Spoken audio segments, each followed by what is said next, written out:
હું તમારી સાથે થોડા લોકસાંખ્યિકી ડેટા શેર કરવા માંગુ છું. જો આપણે અમારી વેબસાઇટની વાત કરીએ કે જેમાં આવતા વિઝિટર્સ હોય છે અથવા અમારા યુટ્યુબ ચેનલની વાત કરીએ તો આ તમામ ઓડિયન્સમાં માત્ર 10% જ મહિલાઓ હોય છે. જો આપણે શુક્રવારના સત્સંગની વાત કરીએ તો બહુ જ દુર્લભ રીતે કોઈ મહિલા કોઈ પ્રશ્ન પૂછે છે.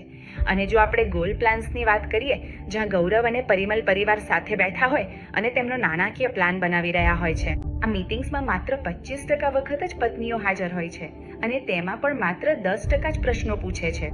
તો આ એક સારું સ્નેપશોટ છે કે ભારતમાં મહિલાઓમાં નાણાકીય સાક્ષરતા દર માત્ર 10% છે.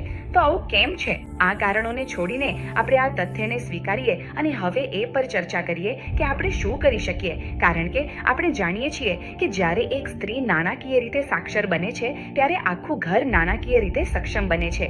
તો આ વુમન્સ ડે પર અમે એક વિશિષ્ટ વર્કશોપ મહિલાઓ માટે નાણાકીય સ્વતંત્રતા લઈને આવી રહ્યા છીએ. જો તમે મહિલા છો તો આ વર્કશોપ ખાસ તમારા માટે છે. જો તમે પુરુષ છો તો તમારી પત્ની, દીકરી, બહેન કે માતાને આવો એક ભેટ આપો જેથી તેઓ નાણાકીય રીતે સક્ષમ બની શકે. તો તમારી નાણાકીય સફરમાં તમે જ્યાં પણ હો, હું તમને વચન આપું છું કે આ વર્કશોપ પછી તમે એક પગલું આગળ જરૂર વધશો. વર્કશોપની નોંધણી લિંક આ વિડીયોના વર્ણનમાં આપવામાં આવી છે. આ વર્કશોપ 2 કલાકનો ઓનલાઈન વર્કશોપ હશે અને એ પણ રવિવારના દિવસે. તો હવે જ રજીસ્ટર કરો.